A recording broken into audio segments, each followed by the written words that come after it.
Big Boss Malayalam season 7 11-ാം ദിവസം Bigg Boss വീട്ടിൽ നടന്ന മിഡ് വീക്ക് സസ്പെൻഷൻ ടാസ്കിലൂടെ ബിഗ് ബോസ് വീട്ടിൽ നിന്നും സസ്പെൻഡ് ചെയ്യപ്പെട്ടിരിക്കുന്ന 2 മത്സരാർത്ഥികൾ, ഒന്ന് ഉനിലും ഒന്ന് ശാരികയുമാണ്. ഏറ്റവും അവസാന ടാസ്ക് മാത്രം ബാക്കി നിൽക്കുമ്പോൾ കുറഞ്ഞ പോയിന്റോടുകൂടി സരികയും, തൊട്ട് മുൻപിൽ 6 പോയിന്റുകൾ മാത്രം നേടി അനീഷും ഡെഡ് സോണിലേക്ക് പോകാൻ ചാൻസോടെ നിൽക്കുന്ന സമയത്താണ് ബിഗ് ബോസ് ട്വിസ്റ്റുള്ള മറ്റൊരു ഗെയിമുമായി എത്തുന്നത്.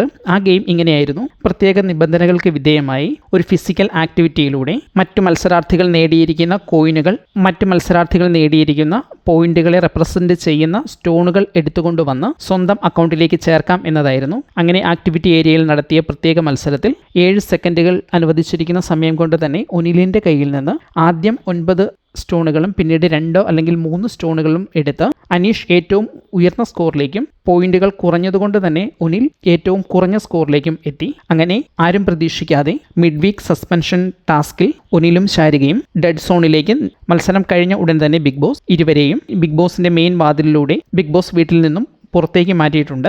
ഡെഡ് സോണിൽ ഇവർ എന്താണ് ഇനി ചെയ്യുക എന്നത് പ്രേക്ഷകർക്ക് കാണാനാകുമോ, എന്താണ് പുതിയ അപ്ഡേറ്റുകൾ എന്ന് ഇനിയും അറിയാനാകുന്നതേ ഉള്ളൂ. 2-ാം റൗണ്ടിൽ ബസർ അമർത്താനായി ട്രൈ ചെയ്യുന്നതിനിടയിൽ ശാരികയുടെ കൈക്ക് സാരമായി പരിക്കേറ്റിട്ടുമുണ്ട്.